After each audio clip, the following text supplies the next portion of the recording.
siapa yang dimaksud dengan Ibu Mega yang terhormat, tentang siapa yang dimaksud dengan penguasa tadi ya. Tapi satu hal yang nggak bisa kita pungkiri adalah tokoh-tokoh penting ya di dalam tubuh TPN Ganjar Mahfud adalah bagian dari penguasa itu sendiri gitu. Jadi kalau misalnya disebutkan ada yang baru berkuasa lalu begini begitu, nah ini saya jadi bertanya dan pertanyaan tadi kan nggak terjawab tentang siapa sih yang dimaksud dengan penguasa, karena saya sendiri nggak maulah berandai-andai ya, nggak mau juga kita menuduh-nuduh, berasumsi, apalagi ini statement yang saya buat ini adalah public statement ya judulnya ya. Jadi kurang lebih seperti itu, saya tidak akan menanggapi terlalu jauh. Jadi dengan kata lain Anda mau mengatakan ungkapannya menempuh air di dulang terpercik muka sendiri, itu, pengennya itu. Anda ini paling bisa memprovokasi saya. Melebar jauh-jauh, enggak, ini terus terang yang disampaikan oleh Ibu Mega ini satu warning. Ditujukan untuk siapa tadi Opung? Iya, itu bukan kemudian kok tuduh yang mana, yang berkuasa yang mana, bukan itu. Awas dengan Orde Baru. Pernah kita dikangkangi oleh kekejaman daripada Orde Baru. Mungkin kau nggak ngerasakan, aku ngerasakan. 2 kali aku dipenjara karena dituduh PKI. Ya kan, beredar surat kabarku. Ditindas dulu Sinar Harapan, kemudian Prioritas dengan Surya Paloh. Kita alami Orde Baru itu kayak apa. Gitu loh. Jadi bukan asal dramatisasi dari Mega. Kejam itu waktu Orde Baru. Gitu loh. Itu yang di warning, jangan sampai terjadi. Jadi sebagai negarawan, sebagai ini Mega mengingatkan gitu loh. Siap. Jadi artinya ini kan kalau ini adalah sebuah warning artinya tidak perlu ditanyakan juga kepada siapa ini ditujukan atau siapa maksud penguasanya. Sudah jelas maksud Opung tadi katanya. Nah itu saya juga nggak tahu kan, ini warning, kata Opung barusan warning ya Opung ya. Warning aja kan dari Ibu Mega kan. Supaya waspada. Supaya Boleh pakai mic, waspada. Opung? Iya. Oke. Kita boleh ke Bang Maman dulu, Bang Maman. Soalnya kalau Mas Siki udah bilang siap, wah kita udah nggak ini. Udah bilang, Bang Maman. Apakah Orba jangan sampai terulang lagi dibawa di era sekarang? Ini pertama mohon maaf dari saya agak telat karena faktor beberapa agenda.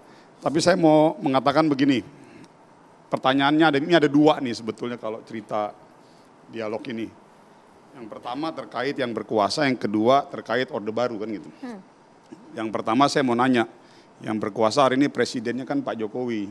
Nah saya mau nanya dulu sama Opung, Pak Jokowi ini masih kader PDI atau bukan Pak Opung?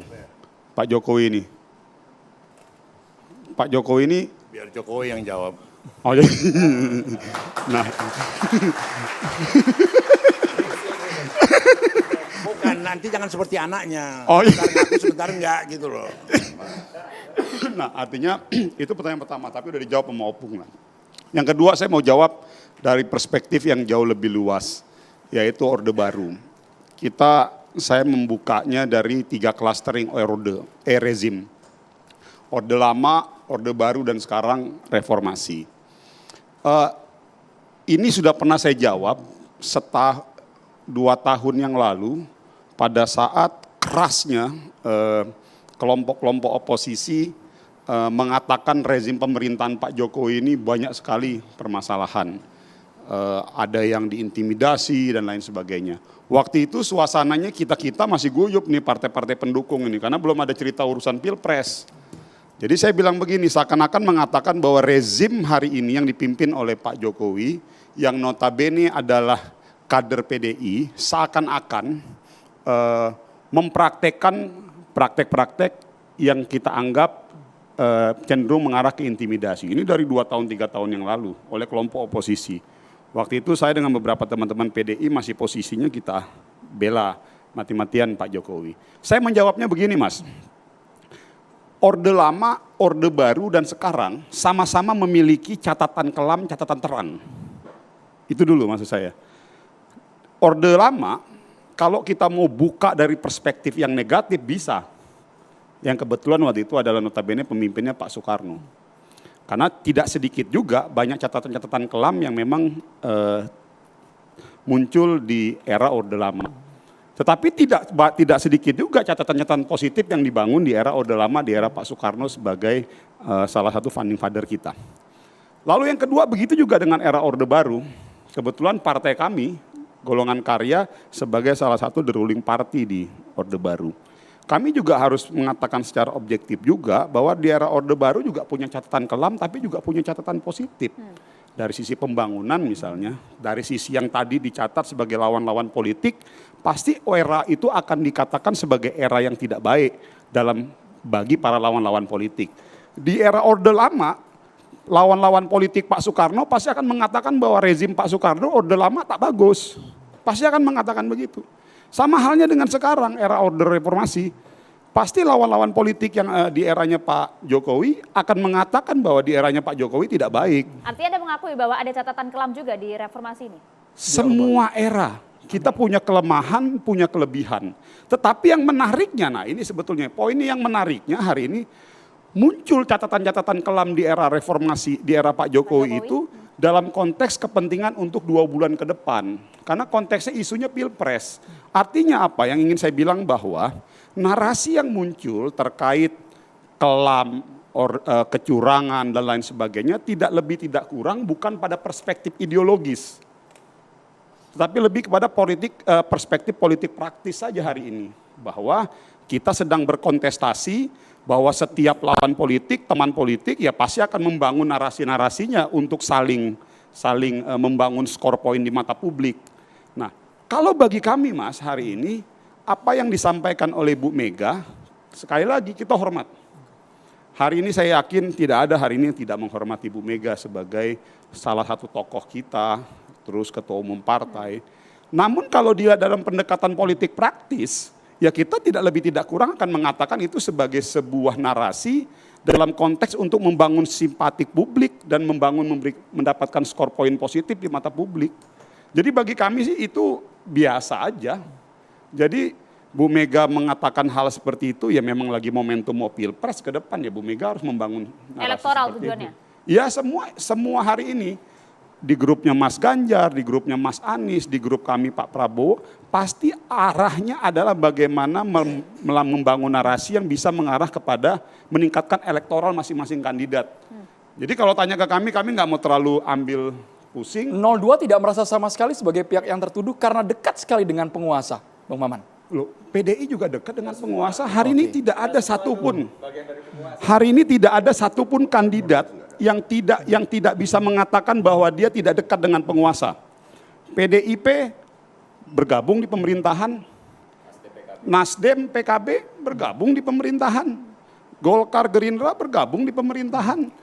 Tadi Opung Padu juga saya sampaikan pada saat Anda belum datang, biar kami ulang kembali bahwa sampaikan nampak dari gerak-gerik Pak Jokowi yang awalnya mendukung Pak Ganjar, kemudian saat ini berada mendukung Pak Prabowo. Anda merasa tersindir nggak? Nah, kalau kayak begitu kami balik mengatakan berarti narasi ini muncul cuman tidak lebih tidak kurang hanya karena faktor yang tadinya harapannya mungkin Pak Jokowi mendukung Ganjar, ya sekarang menjadi tidak mendukung Ganjar, kan lebih kepada itu aja jadinya.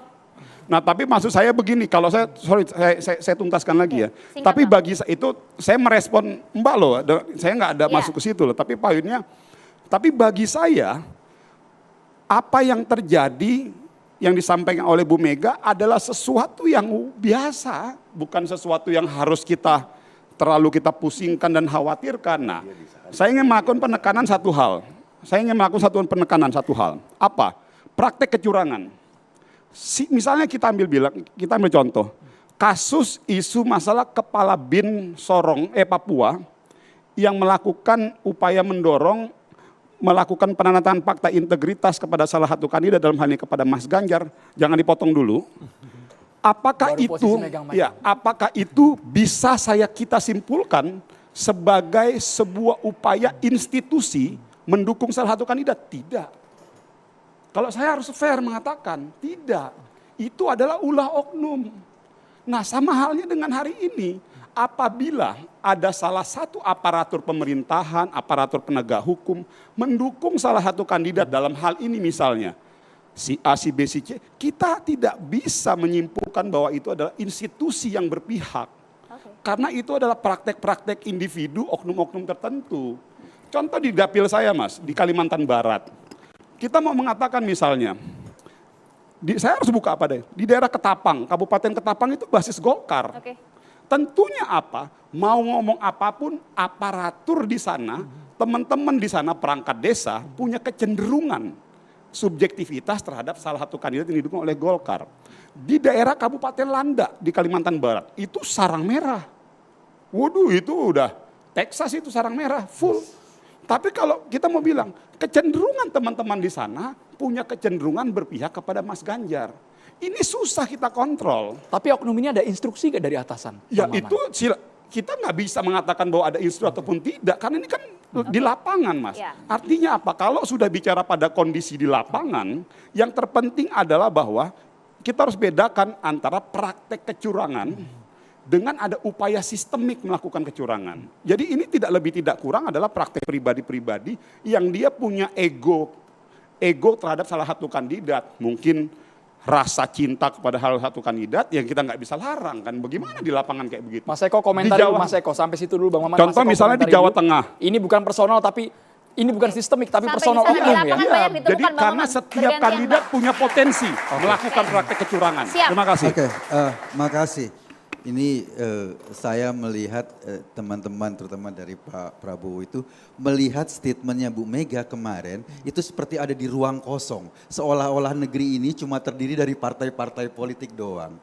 Kalau kita perhatikan hari ini, guru besar, para moralis, teman-teman mahasiswa itu sudah ngomong bahwa ada problem demokrasi di Indonesia. Bu Mega itu bahkan tokoh kesekian. Boleh dikatakan telat malah. Coba perhatikan berita-berita hari ini, hampir semua STF baru tadi pagi ngomong juga soal problem demokrasi di Indonesia hari ini dan Bu Mega adalah tokoh kesekian. Dan mereka semua tidak punya target elektoral.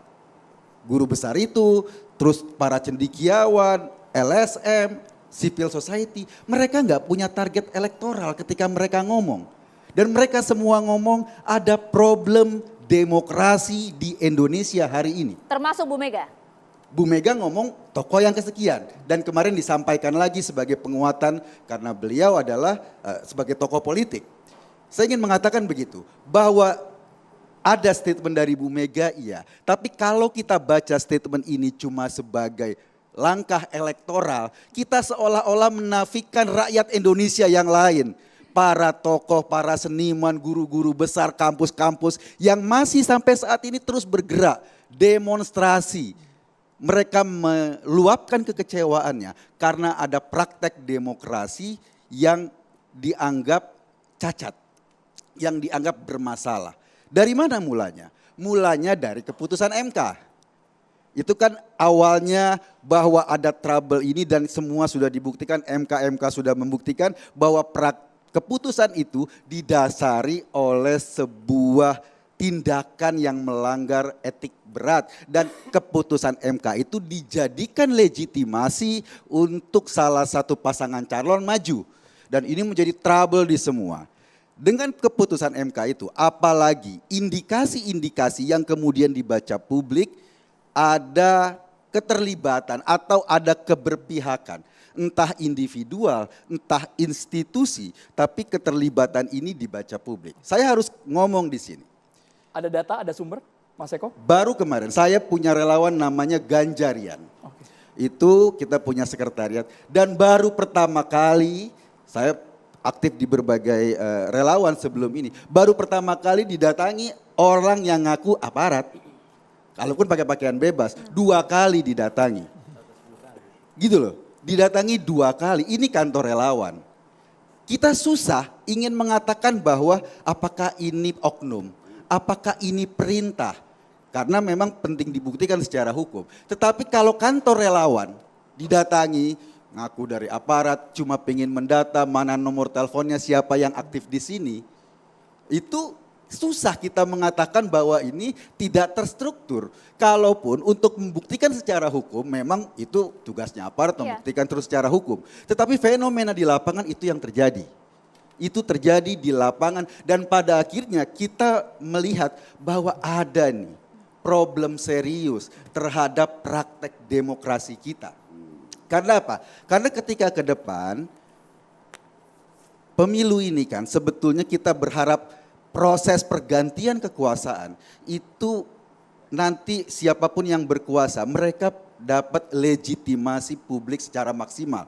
Karena cuma dengan itu pemerintahan bisa berjalan baik. Oke. Cuma dengan itu pemerintahan bisa berjalan lancar. Kalau legitimasi publiknya tidak maksimal, itu akan berbahaya bagi masa depan bangsa. Nah, persoalan sekarang seperti yang di warning Bu Mega, jangan sampai legitimasi publik nanti terhadap pemenang pemilu itu jadi cacat hanya karena ada praktek-praktek yang menyimpang terhadap demokrasi kita. Itu yang disampaikan Bu Mega. Yang kedua, kita tahu sejarah kelam bangsa ini bahwa kenapa sih tadi seperti dikatakan Bang Maman, iya setiap periode tuh ada buruk, ada baiknya. Iya. Kita setuju. Tetapi satu hal yang paling kentara adalah proses pergantian kekuasaan pada zaman Orde Baru itu yang menyebabkan bangsa ini terseok-seok selama 32 tahun. Itu yang di warning. Jangan sampai berulang. Proses pergantian kekuasaan berulang. Kita berhutang pada mantan-mantan presiden terutama pasca reformasi. Pergantian kekuasaan berjalan dengan ajak. Berjalan tanpa harus meneteskan darah lagi seperti dari Orde Lama ke Orde Baru, dari Orde Baru ke reformasi.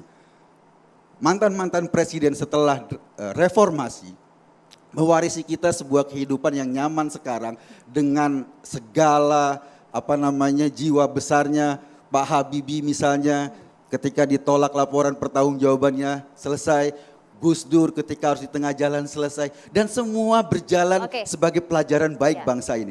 Jangan sampai di periode ini kita kembali ke zaman kelam itu. Itu yang dikhawatirkan, Itu yang dikhawatirkan. Itu yang Bu Mega sampaikan, jangan sampai kita kembali ke sana. Oke. Itu.